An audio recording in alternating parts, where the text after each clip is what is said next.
Hello Leo, Sun, Moon, Rising, Venus, Signs. Kamusta kayo? Sana po ay nasa mabuti kayong kalagayan. Welcome back po sa Star Tarot. Kung bago kayo dito, welcome din kayo. Thank you sa inyong support. I truly appreciate it. God bless you all. Leo, pauna mensahe po ninyo ay energy of the peacock. Let yourself stand out and be noticed. Ayan, panahon na para, kumbaga it's time to shine, di ba? Panahon na para ilabas nyo na yung inyong galing, ang inyong mga talents, skills, and gifts, no? Because for sure that will inspire other people, that will motivate other people to do the same, okay? What else? We have Condor. You're too enmeshed in this situation. So step back and see the bigger picture before making any decisions or taking action. Okay? Lawakan ninyo muna ang inyong paningin. Lawakan muna ninyo ang inyong mga ang inyong iniisip. Do not focus only on kung ano lang ang nararating ng inyong mga mata, no? Instead, look at things at a bigger lens. Look at things at a bigger perspective, okay? Palawakan ninyo ang nararating, no, ng inyong yung inyong nakikita, no? At wag kayong magbase lang sa kung ano lang yung nandiyan sa inyong harapan, okay? Para mas matulungan kayo na maging maganda at mas effective ang inyong magiging desisyon. We have Wolverine. You're a lot tougher than you think you are. Okay? Kung akala ninyo hindi nyo kaya, gakamali kayo. Kaya nyo yan. Always remember na we are all equipped. Lahat tayo, we are equipped ng something na magagamit natin para tayo ay mag-succeed sa kung ano man ang iniisip nating gawin. So what else? We have Kiwi. Do a walking meditation each day for the next week. Ayan, Leo. So siguro, no? Matagal-tagal na kayong hindi man lang kayo nakakapag-walking, hindi man lang kayo nakakapag-running. If you used to do those things, siguro naputol yung paggagano ninyo. Kaya ngayon inimbitahan kayo na mag-walking meditation kayo, no? Do some kind of meditation while you are walking. At siguro talaga, ang iba din sa inyo, kailangan na mag-isip-isip, no? Kailangan na magnilay-nilay, and you can do that, no? Even if you are walking, lalo-lalo na kung mag-isa lang kayo, magagawa ninyo yan perfectly.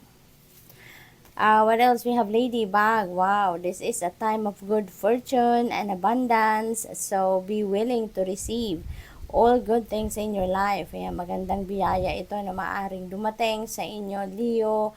Panahon daw ito ng swerte, no? At kasaganaan. Kaya maaring merong mga bagay na mangyayari sa ngayon na talaga namang maghahatid siguro sa inyo ng swerte, hindi lang sa pera, no, kundi sa ibang bagay din, ibang areas ng buhay ninyo ay maaaring siswertehin din kayo. And of course, meron sigurong mga financial blessings din na dadating, kaya magkakaroon kayo ng abundance and prosperity, no? So, be willing to receive all the good things in your life. Buksan ninyo ang inyong puso, buksan ninyo ang inyong mga isip sa ngayon, yung inyong sarili, and welcome the good things, no, na paparating.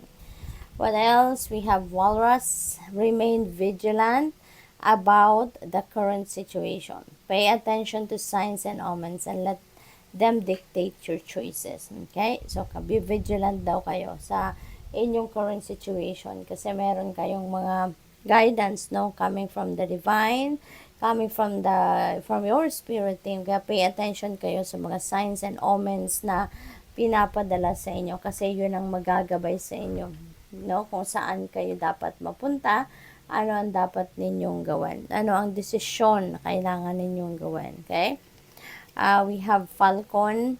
Act on the opportunity that's before you and commit to it without equivocation. Ayan. So, may mga oportunidad talaga na kumakatok sa inyo sa ngayon, no? Kaya give yourself a time para tignan, i-consider ninyo ang mga oportunidad na to. Tignan ninyo, wag deadmahin, kasi you never know, diba? Baka yung mga oportunidad na ito, sa mga bagay, no, or areas ng buhay ninyo na kailangan ninyo ngayon ng breakthrough, no? So maaring ito na ang mga yon.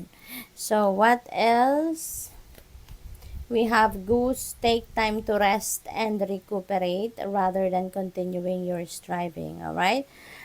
Dito sa pag-walking meditation ninyo, that is going to help you, no? Na kahit paano makapagpahinga muna ang inyong isipan from thinking, from worrying, 'di ba? Kasi maaring ganun ang nagiging ganap sa inyo. Kaya, ayun, do some kind of meditation, walking meditation, or whether nakaupo lang, no? That's still okay. At makakatulong yan na mag-ground ang inyong sarili. Makakatulong yan na makapag-concentrate kayong muli, no? So, take time to rest as well and recuperate.